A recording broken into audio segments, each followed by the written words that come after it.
दोस्तों, दुनिया में शायद ही ऐसा कोई व्यक्ति होगा जो उत्तर कोरिया के सर्वोच्च नेता या यूं कहें कि तानाशाह किम जोंग उन को ना जानता हो। ये अक्सर देश में मिसाइलों के परीक्षण की वजह से चर्चा में रहते हैं। वैसे तो उत्तर कोरिया को एक गुप्त देश माना जाता है क्योंकि यहाँ की बातें बाहरी दुनिया में बहुत कम ही पहुँचती हैं और उसकी वजह है किम जोंग का तानाशाही रवैया। आज हम आपको किम जोंग से जुड़ी कुछ रोचक बातें बताने जा रहे हैं जिनके बारे में आप शायद ही जानते होंगे। दोस्तों, किम जोंग अपनी सिक्योरिटी पर इतना खर्च कर देते हैं कि इतनी तो बुरुंडी जैसे देश की जीडीपी भी नहीं होगी। अपने खाने से लेकर पहनने तक हर दिन का लाखों से ज्यादा रुपया ये आदमी अपने शाही शौकों पर उड़ा देता है। उनके शौकों के आगे बड़े बड़े अमीर ज़ादे भी पानी भरते नजर आते हैं। दोस्तों, एक तरफ जहां नॉर्थ कोरिया के लोगों के पास खाने को नहीं है, ऐसे समय देश के supreme leader Kim Jong Un एक लग्जरी लाइफ को जी रहे हैं। महंगी शराब, खास सिगरेट और विदेशों से आयात किया हुआ मीट उनके लाइफस्टाइल का हिस्सा बना हुआ है। सुबह सुबह बिस्तर से उठने के बाद जब किम अपने बिस्तर से नीचे पैर रखते हैं तो उन्हें चप्पल पहनाने के लिए 2 लड़कियां रहती हैं। इन लड़कियों की जगह पहले कोरिया के लड़के हुआ करते थे, लेकिन एक दिन उन लड़कों ने हड़बड़ाहट में किम जोंग को उल्टी चप्पल पहना दी, जिसकी वजह से उन लड़कों को नौकरी से हटा दिया गया और बाद में उनके साथ क्या हुआ ये किसी को नहीं पता। वैसे तो हम सबको पता ही है कि उन दोनों लड़कों के साथ क्या हुआ होगा, क्योंकि किम जोंग के राज में गलती की सिर्फ एक ही सजा है और वो है मौत। दोस्तों, ये चप्पलें जो किम को सुबह के समय पहनाई जाती हैं, ये अरब से इंपोर्ट की जाती हैं। ये स्लीपर्स अरब में मशहूर बेलगा के नाम से जानी जाती है। वैसे बेलगा स्लीपर्स की शुरुआत करीब 10,000 रुपए से होती है, लेकिन जो चप्पल किम पहनते हैं उसे खास ऑर्डर देकर बनवाया जाता है और उसकी कीमत करीब 2 लाख रुपए है। अब अगर हम नाश्ते की टेबल की बात करें तो ये टेबल जो कि इजिप्ट से मंगवाई गई है, उस डाइनिंग टेबल की खास बात ये है कि उसमें प्लेटिनम की प्लेटिंग की गई है, जिस वजह से उसकी खूबसूरती तो बढ़ती है, साथ ही कीमत भी आसमान छूती है। एक आर्टिकल के अनुसार नाश्ते में किम एग्स, फिश और जूस लेना पसंद करते हैं। उसके बाद किम अपने राजनीतिक कामों में व्यस्त हो जाते हैं, लेकिन 2023 के एक न्यूज़पेपर के अनुसार किम अपनी सत्ता के लिए सिर्फ फैसले लेते हैं, लेकिन उनसे पूछे बिना या बिना बताए कोई काम नहीं हो सकता। दोपहर के समय किम खाना कभी कभी ही खाते हैं, क्योंकि वो दोपहर में ढेर सारे ड्राई फ्रूट्स, मिक्स सी फ्रूट्स, सूप और कुछ चॉकलेट को खाना पसंद करते हैं।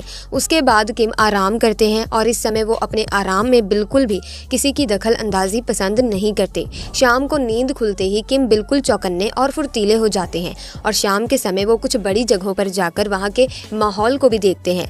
ब्रिटेन के खुफिया रक्षा विशेषज्ञ ने एक बार बातों बातों में कहा था कि किम जोंग एक बहुत बड़े शराबी हैं, जिन्हें ब्लैक लेवल स्कॉच, विस्की और हैंसे ब्रांडी पीना बहुत पसंद है, जिसकी एक बोतल की कीमत $7,000 हो सकती है और अगर इसे दूसरे देशों से मंगवाया जाए तो इसकी कीमत करीब 5 गुना हो जाती है।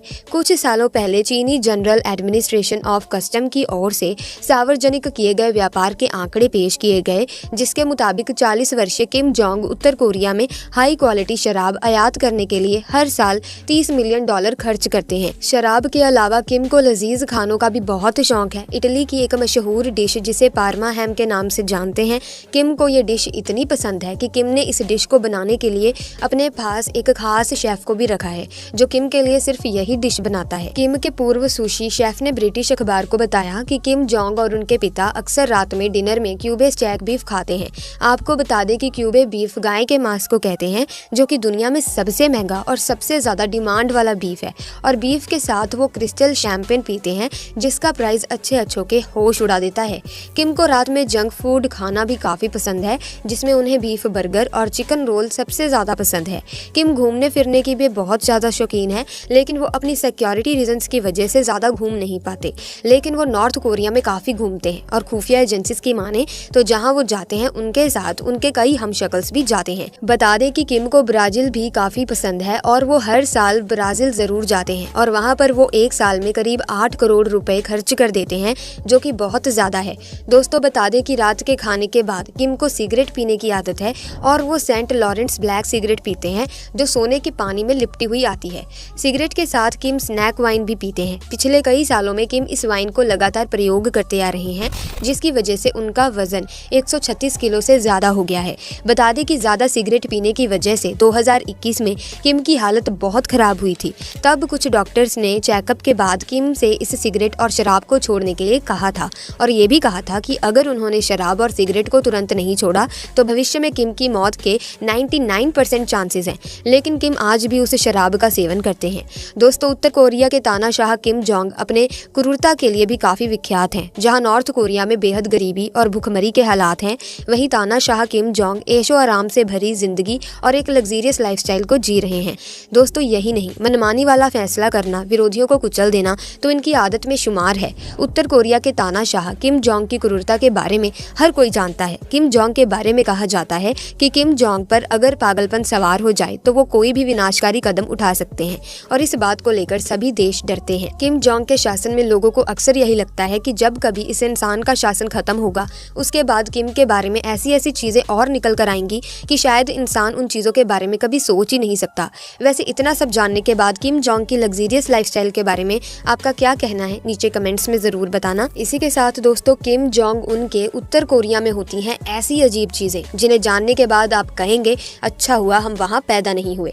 तो आइए फिर जान लेते हैं इस देश से जुड़े कुछ अजीब फैक्ट्स के बारे में।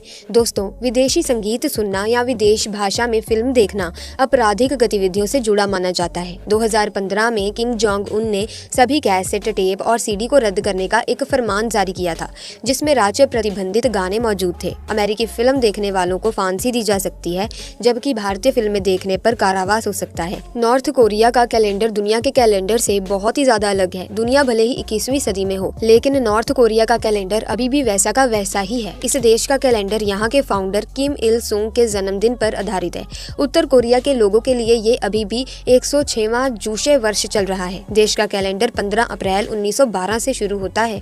जहाँ दुनिया DTH और OTT प्लेटफॉर्म पर आ गई है, वहीं आज के जमाने में नॉर्थ कोरिया में अभी भी 3 ही चैनल देखने की आजादी है। देश में सिर्फ 3 टीवी चैनल्स हैं जिन पर आने वाले प्रोग्राम पर सरकार का ही नियंत्रण है। ये तो हम सभी जानते हैं कि कुछ देर के लिए भी अगर बिजली चली जाए तो हम कितना परेशान हो जाते हैं, लेकिन नॉर्थ कोरिया में तो रोज रात को बिजली काट दी जाती है। यहाँ के लोगों को भी इस चीज की आदत पड़ चुकी है। यहाँ बिजली की कमी के चलते रोज रात को बिजली चली जाती है। ये बात तब सामने आई थी जब अंतरिक्ष से उत्तर कोरिया की तस्वीर ली गई थी। ये दुनिया का शायद दोस्तों पहला ऐसा देश होगा जहाँ 3 जनरेशन तक सजा दी जाती है। जी हाँ दोस्तों, ये सच है कि यहाँ 3 पीढ़ियों तक सजा देने का नियम है, जिसकी आलोचना यहाँ के नागरिक तक करते हैं। अगर कोई व्यक्ति किसी भी तरह का अपराध करता है तो उसकी सजा उस व्यक्ति को ही नहीं बल्कि पूरे खानदान को भी दी जाती है, जिसमें उसके दादा दादी से लेकर उसके माता और अन्य बच्चों को भी जेल जाना पड़ता है। दोस्तों, पुरुषों के लिए सिर्फ 28 हेयर स्टाइल रखने की ही मंजूरी दी गई है। सरकार की तरफ से दी गई मंजूरी वाले हेयर स्टाइल के अलावा अगर कोई भी हेयर स्टाइल रखा जाता है तो उसे गिरफ्तार करके जेल भेज दिया जाता है। वहीं अगर महिला शादीशुदा है तो उसे अपनी मर्जी का हेयर स्टाइल रखने की अनुमति है, लेकिन अगर कोई महिला शादीशुदा नहीं है तो उसे अपने बाल छोटे ही रखने पड़ेंगे। उत्तर कोरियाई नागरिकों को इंटरनेट पर केवल 28 वेबसाइटों को ब्राउज करने की अनुमति है। उनका इंटरनेट, जिसे क्वांगमयोंग या फिर ब्राइट कहा जाता है, जिसके माध्यम से इंटरनेट का उपयोग किया जाता है, लेकिन इसका भी इस्तेमाल वही लोग कर सकते हैं जिनके पास कंप्यूटर है, और कंप्यूटर की कीमत भी यहाँ बहुत ज्यादा है और इसे खरीदने के लिए सरकार से पूर्व अनुमति की आवश्यकता होती है। दोस्तों, भोजन से लेकर मल तक सब कुछ नियंत्रित करने वाली सरकार के साथ ये आश्चर्य की बात नहीं होनी चाहिए कि देश ये भी नियंत्रित करता है कि उसके लोग कहाँ रहेंगे। उत्तर कोरिया में राजधानी प्योंगयांग में रहने में सक्षम होने के लिए सरकार की अनुमति की आवश्यकता होती है। इसके अतिरिक्त राजधानी में प्रवेश करने वाले किसी भी गंदे वाहन के मालिक पर जुर्माना लगाया जाता है और राजधानी से बाहर यात्रा करने वालों को यात्रा प्रमाण पत्र की आवश्यकता होती है। तो प्यारे दोस्तों, ये थे नॉर्थ कोरिया से रिलेटेड कुछ अजीब और हैरान कर देने वाले फैक्ट्स। आपको इसमें से कौन सा सबसे हैरान करने वाला फैक्ट लगा, कौन सी अजीब बात लगी, कमेंट सेक्शन में जरूर बताना। सो आज की वीडियो में बस इतना ही। अगर वीडियो इंटरेस्टिंग लगी तो वीडियो को लाइक करें, शेयर करें। अगर अभी तक चैनल को ही सब्सक्राइब नहीं किया है तो जल्दी से जाकर चैनल को सब्सक्राइब कीजिए, बेल आइकन को प्रेस कर दें ताकि आने वाली नई वीडियोस की अपडेट आपको मिलती रहे। Thanks for watching.